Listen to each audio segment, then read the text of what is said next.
요한일서 4장 1절에 있는 말씀을 중심해서 왜 분별하지 못하는가? 짐승도 천사를 알아보는데 이렇게 초제목을 붙여서 말씀을 드리려고 합니다. 오늘 본문에 있는 말씀을 다시 한번 보겠습니다. 사랑하는 자들아, 영을 다 믿지 말고, 그 말은 영이 많다, 영들이 많다. 우리는 육체를 가지고 있는데 육체를 가지지 아니한 영들이 많이 있다 하는 것을 시사하고 있습니다.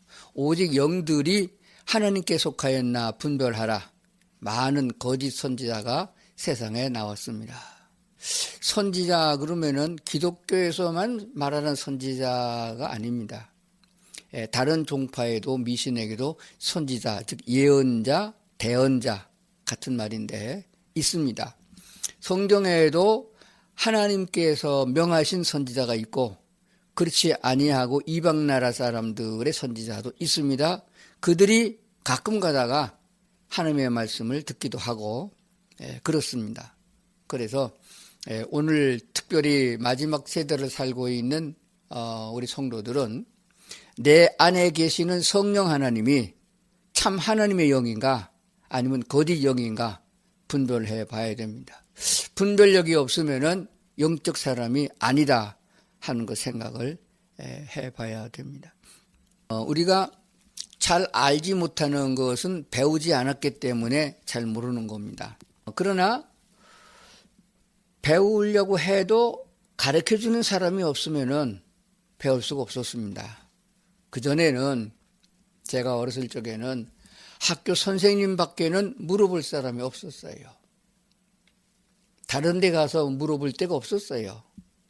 그래서 공부하다 보면은 공부할 때 필요한 것은 뭐 전과나 뭐 수련장 그런 거 보고서 조금 정보를 얻었습니다. 근데 지금은 그렇게 학교 선생에게 물어보지 않아도 물어볼 때가 너무 많습니다. 그리고 아주 시원하게 빨리빨리 대답을 해줍니다. 인터넷이 발달돼 가지고 그 검색창에다가 입력을 하면은 빨리 대답을 해줍니다.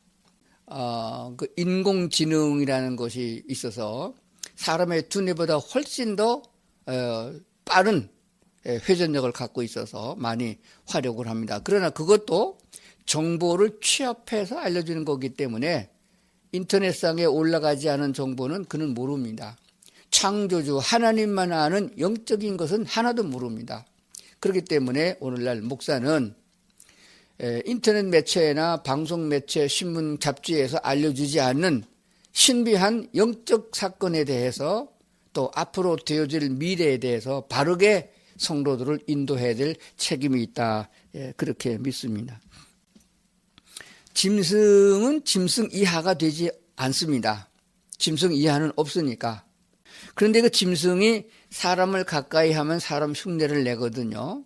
요즘에는 애완 그 동물들이 반려동물이라고 그러죠. 같이 사람과 살다 보니까 개들도 화장실 이용을 참 잘하더라고요.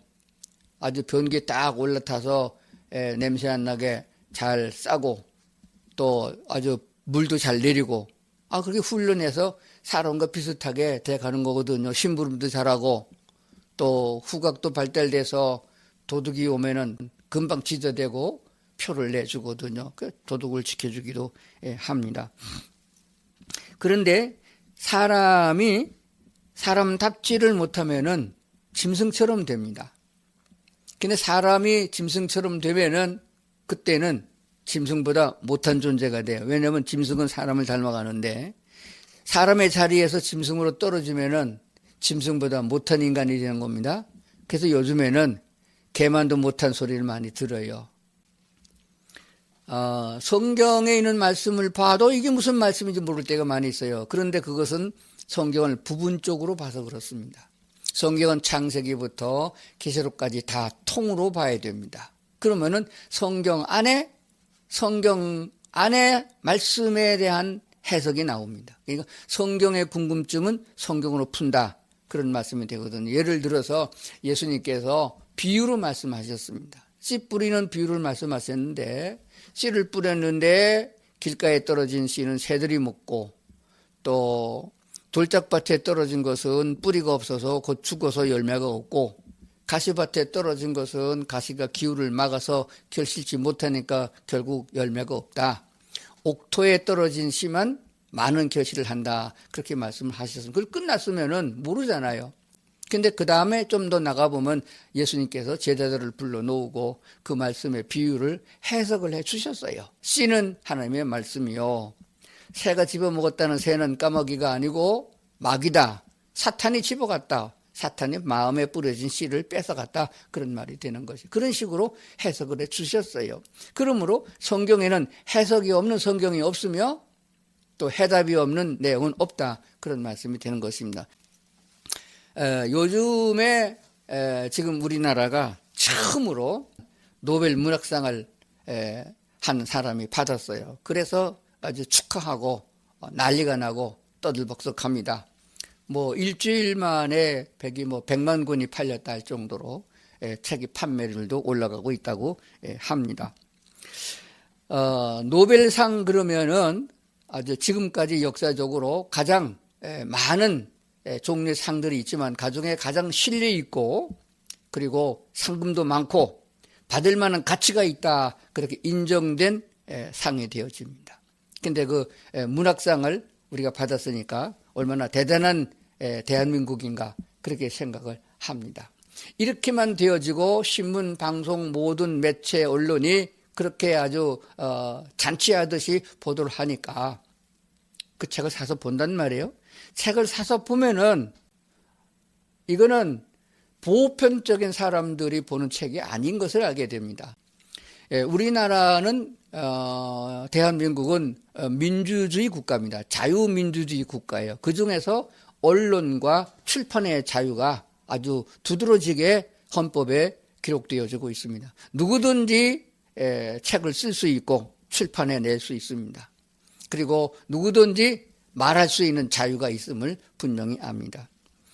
그런데 그 영상을 찍어서 올리는 것이나 책을 만들어서 배포하거나 소설을 써서 연재한다거나 그 모든 것이 다 자유롭게 되어집니다. 그러나 그것을 분석을 해서 분별할 수 있도록 해주는 기구가 따로 있습니다. 영상물에 대해서는 영상물 심의위원회가 우리 국가가 정하고 있어요. 그래서 뭐라고 정하느냐? 이것은 청소년들이 보면 안 좋은 영상물이다. 그래서 몇 세까지 봐라. 또 몇 세 이상은 볼 수 있다. 이렇게 분별해 놓는 걸 말해요. 소설이나 책도 마찬가지가 됩니다. 그래서 보면은 청소년들 학교 도서관이나 또는 군부대나 교도소 같은 데는 심의위원회에서 심의해서 이것은 도움이 되는 책이다. 그래서 허락을 하고 이것은 이 사람들이 봐서는 해가 된다 그러면은 출판을 했어도 금지시키게 되는 것입니다. 그래서 노벨상을 받은 한강이라는 사람이 작가가 쓴 책에 대해서 우리 성도들에게 길을 안내해 줄 책임이 있는 목사가 오늘 잠시 동안 말씀을 드리겠습니다. 그 작가가 쓴 소설이나 그 모든 책은 문학적인 면에서는 노벨상을 받을 만하다고 인정해서 노벨상을 받은 것은 맞습니다. 그런데 두 가지의 문제점이 있습니다. 첫째는 노벨위원회가 오래전에 처음에 생겼을 적에는 신뢰가 있었습니다.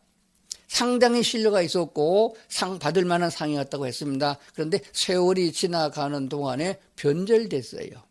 확실한 근거와 확실한 사실에 의해서 주어지는 의학상이라든지 그 연구 결과가 임상 실험을 거쳐서 나온 거니까 그건 부인할 수 없잖아요. 그러니까 심리하기가 좋은 거예요. 경제학상도 사실에 의해서 결과에 의해서 주는 것이니까 상을 심사하기가 좋습니다. 그런데 평화상이라는 것과 문학상이라는 것은 이것은 어떤 딱 부러진 기준치가 없어요.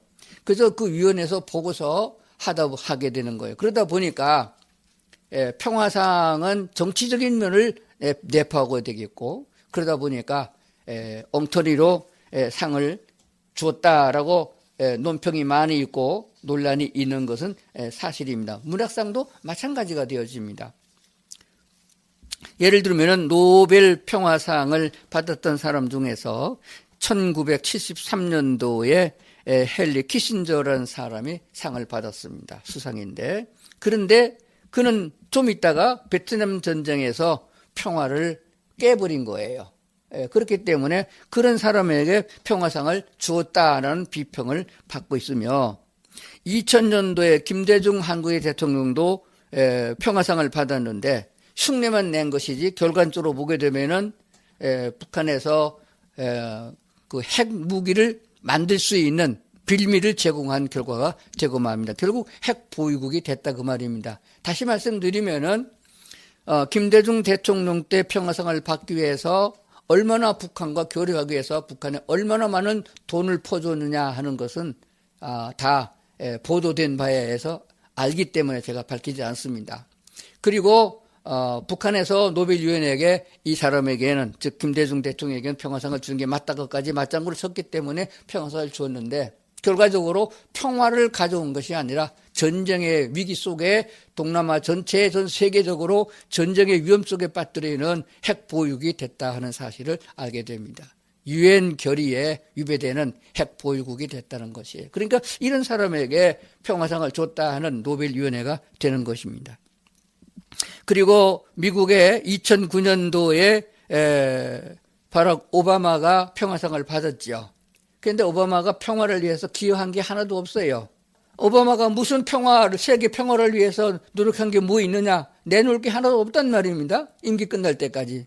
그런데 평화상을 받았는데, 그러니까 그 평화상을 준 것은 정치적인 면이다, 이렇게 평가가 되어지는 거예요.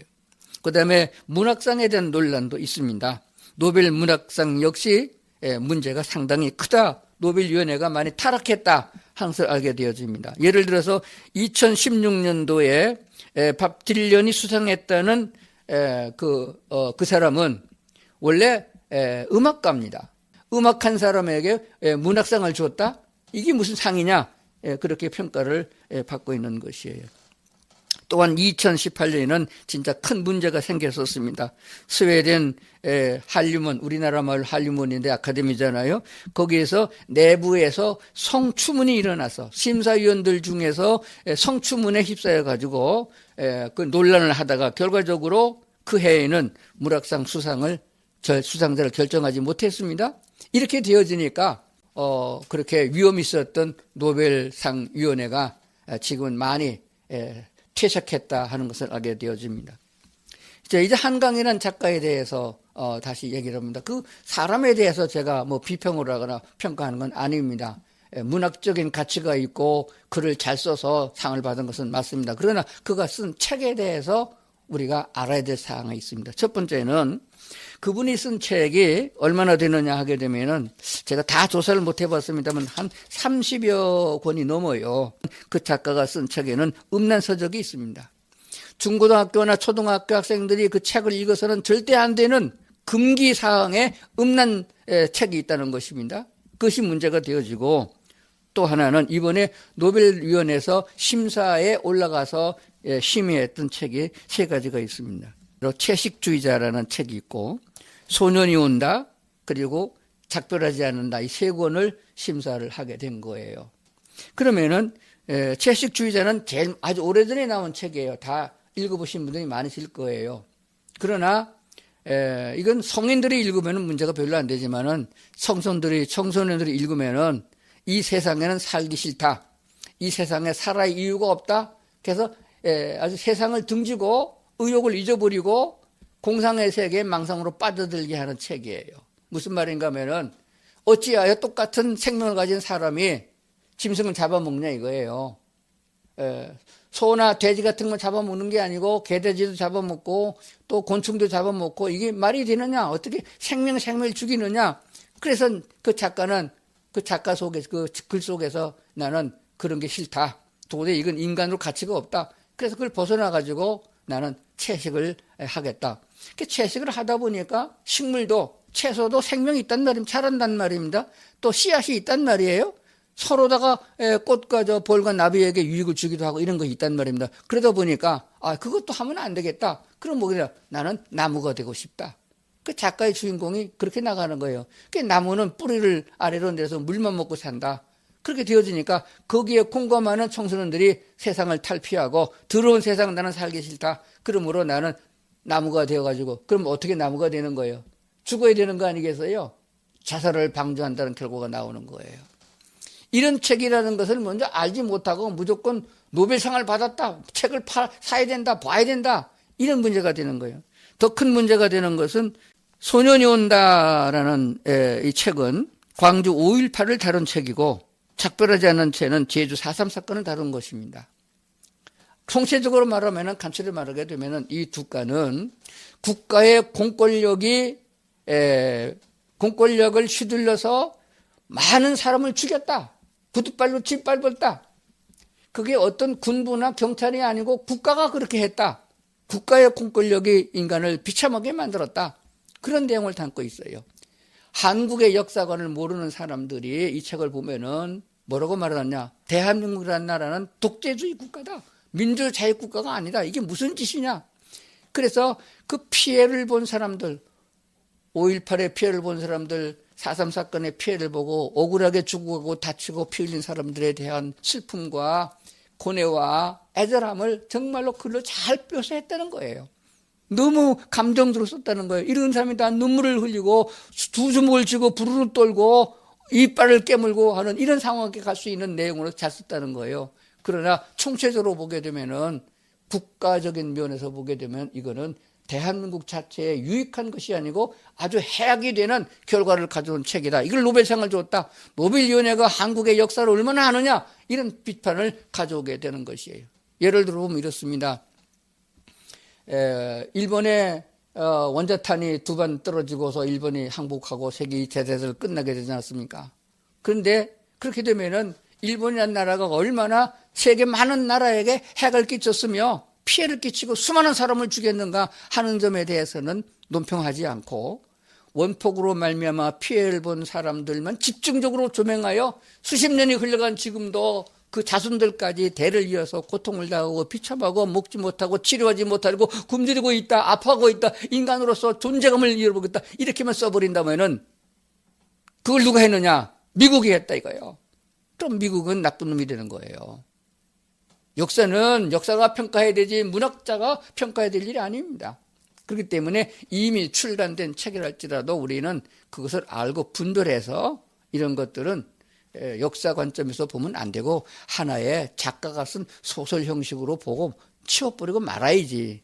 역사는 역사적으로 평가하고 책을 쓰고 그렇게 해야 되는 것이지 문학적 소설 형식으로 공상 속에 들어가 가지고 이렇게 쓴 것을 갖고 난리를 꾸며서는 안 된다 하는 것을 알아야 되는 것입니다. 민수기 22장에 보면은 발람이라는 사람이 나옵니다. 그가 점괘를 잘 맞추기 때문에 많은 사람들이 예언자, 선지자라고 평가한 사람인 것입니다. 이스라엘 백성들이 애굽에 나와가지고 가나안 땅으로 들어갈 적에 모압 지경을 지나게 된 거예요.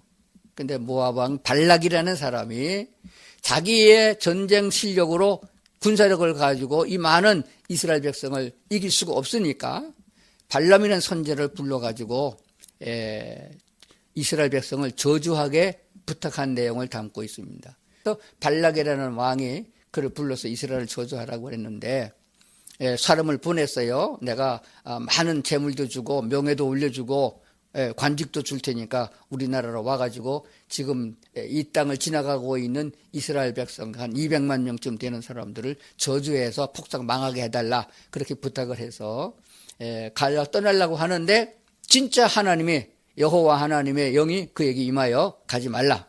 그 백성은 내가 축복한 백성이다 라고 했습니다. 그래서 그 사신들을 돌려보냈어요. 그랬더니 발락 왕이 이번에는 더 높은 고관들을 더 많은 예물을 보내가지고 그러지 말고 와서 내 말 좀 들어달라고 부탁을 했습니다. 그래서 발람 선지자가 그것을 보고 그 많은 고위공직자들과 또 자기를 예우해 준다는 것과 재물과 금은 보화 같은 걸 보고 그러면 하나님께서 오늘 어떻게 또 다르게 말씀해 줄지 모르니까 오늘 밤에 한번 내가 기도를 해보겠다. 그런 식이 된 거예요. 그랬더니 하나님의 영이 나타나가지고 가고 싶으면 가라 그랬습니다. 그러니까 얼씨구나 하고 따라가는 거예요. 나귀를 타고 종을 둘 데리고 그들 고관들을 따라서 가는 도중에 하나님께서 진노하여 그 선지자의 나쁜 선지자에게 진노하여 천사를 보냈는데 아주 큰 대장 천사를 보내서 큰 칼을 차고 골목에 섰습니다. 그런데 그거는 발람이라는 선지자가 그 천사는 못 보고 나귀가 그 천사를 보고 칼을 들고 있으니까 나귀가 피했어요. 3번이나 피했습니다. 심지어는 좁은 골목길에 자기를 타고 있는 주인의 발을 비벼서 발이 상하게까지 했단 말입니다. 그러니까 나귀를 타고 있던 발람 선지자가 나귀를 때렸어요. 아주 못된 놈이라고. 그랬더니 마지막에는 나귀가 입을 열었어요. 사람처럼 말을 하게 된 겁니다. 왜 나를 때리느냐 이런 대화가 나오게 됩니다. 그때 하나님께서 발람의 눈을 열어주어서 천사를 보게 한 거예요. 나귀가 내 칼을 피해서 이리저리 피했기 때문에 네가 살았다. 그렇지 않았으면 너는 벌써 내 칼에 죽었을 것이다. 그렇게 하니까 발람 선지자가 무릎을 꿇고 내가 하나님 돌아가겠습니다. 안 가겠습니다. 돌아가겠습니다. 라고 했더니 아니다. 가라. 가긴 가는데 내가 시키는 대로 해야 된다. 그래가지고 그 기가 막힌 있을 수 없는 그런 상황을 경험하고 발람 선지자가 발락 왕에게 가서 하나님이 주신 말씀대로 예언한 거예요. 이스라엘을 저주하라고 그랬는데 오히려 이스라엘 축복하고 그 백성은 하나님의 백성이라는 것을 만방에 드러낸 사건을 기록하고 있습니다. 이 내용을 무엇을 말해주고 있느냐? 선지자라고 해서 다 똑같은 선지자가 아닙니다. 오늘 본문에 있는 말씀대로 거짓 선지자가 너무 많은 세상이다라고 하는 사실입니다.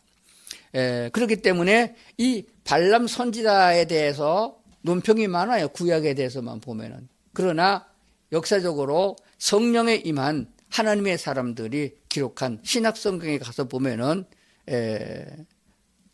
발람 선지자가 얼마나 완악하고 나쁜 선지자이며 거짓 선지자라 하는 것을 알려주고 있습니다. 베드로후서 2장에 있는 말씀을 한번 보겠습니다. 베드로서 2장 15절 16절 보겠습니다. 그들이 바른 길을 떠나 미혹되어 부올의 아들 발람의 길을 따르는도다. 그는 발람 선지자요. 그는 불의의 싹스를 사랑하다가 자기의 불법으로 말미암아 책망을 받되 말하지 못하는 나귀가 사람의 소리로 말하여 이 선지자의 미친 행동을 저지하였느니라. 발람 선지자를 가리켜서 미친 선지자 이렇게 표현한 걸 보게 돼요. 성경에 아까 제가 말씀드렸잖아요. 성경은 성경으로 해석되어지게 되어 있다. 신약에 와서 베드로 사도는 성령의 같은 하나님의 영을 받아보니까 이 선지자는 돈을 사랑하다가 그러니까 돈을 바라보고 별짓을 다 했다 하는 것을 알게 되었습니다. 오늘도 돈을 따라가는 선지자, 가짜 선지자입니다. 분명히 잘 알아야 됩니다. 성경에서는 돈을 사랑하면 일만 악의 뿌리라고 그랬습니다. 돈과 연관 지으면 안 되는 것이에요. 오직 하나님의 말씀은 순수한 말씀으로 우리에게 생명을 주는 하나님의 말씀으로 전달되어져야 된다 하는 분명한 사실입니다.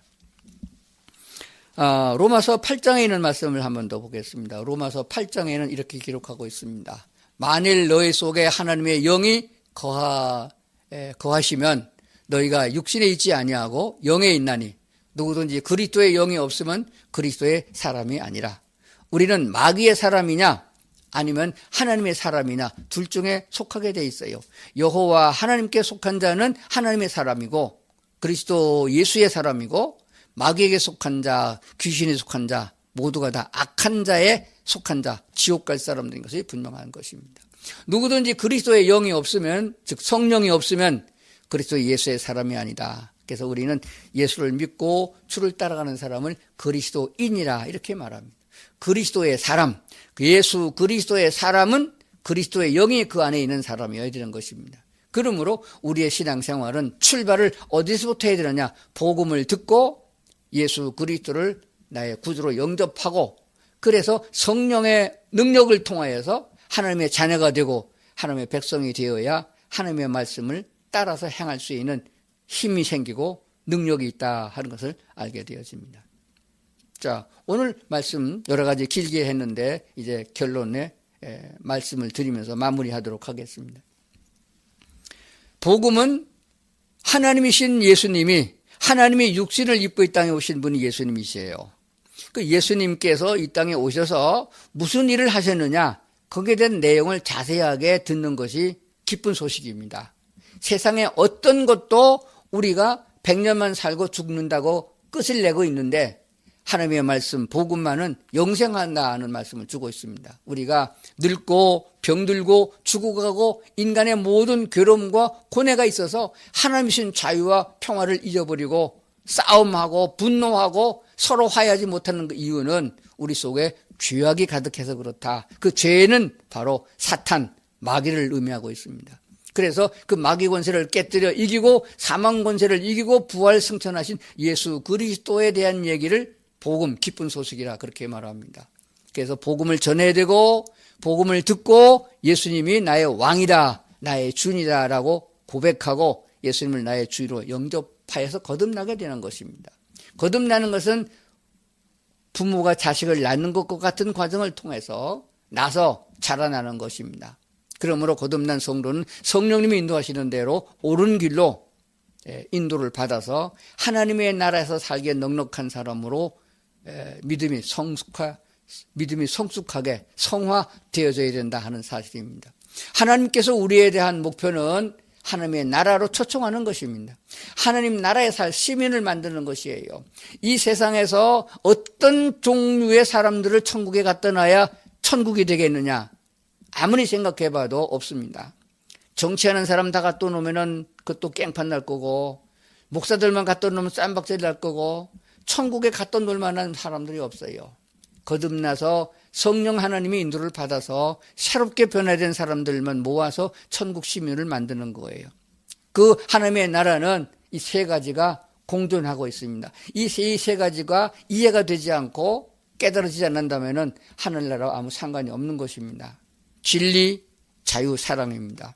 진리는 변하지 않는 것, 하나님의 말씀이에요. 하나님의 말씀을 우리가 받아들이면 자유를 얻게 됩니다. 예수 그리스도께서 죄에 사로잡혀서 멸망의 길을 가는 우리를 해방되게 했습니다. 자기 몸을 희생 제물로 내어주고 값주고 우리를 사서 우리를 자유롭게 하신 거예요. 그게 참된 진리의 말씀, 하나님의 말씀입니다. 이 자유를 얻은 사람은 사랑을 논할 수 있습니다. 이것은 사람들이 갖고 있는 짐승적인 사랑이 아니고 하나님의 사랑을 말하고 있습니다. 이웃을 내 몸같이 사랑할 줄 아는 이런 성숙한 믿음을 가진 사람들이 천국에 임할 수 있는 자격을 갖는 것이에요. 우리가 예수 믿은 다음에도 몇십 년 더 그렇게 살아가는 것은 하나님의 사랑을 배우고 하나님의 진리를 깨닫고 하나님이신 자유를 누릴 줄 아는 믿음의 성숙함을 가져오게 하는 것이 되어집니다. 하나님께 기도하기를 세상에 어떤 것, 내 문제를 해결해 주시고 내 병을 고쳐주시고 뭐 이런 잡다한 기도 말고 하나님은 나로 하여금 주님 보시기에 더럽고 악하고 죄악된 것은 다 제거해 주시고 주의 형상을 닮아가는 거룩한 백성이 날마다 되어져서 주님과 동행하는 그런 성도들이 되게 해달라고 기도하는 성도들이 될 수 있기를 주의 이름으로 축원합니다. 기도하시겠습니다. 하나님 아버지, 오늘도 우리를 주님 앞에 세우시고 말씀 듣게 하셔서 감사합니다. 세상은 자꾸 우리를 유혹하여 혼돈되게 하고 죄악으로 끌고 가고 있습니다.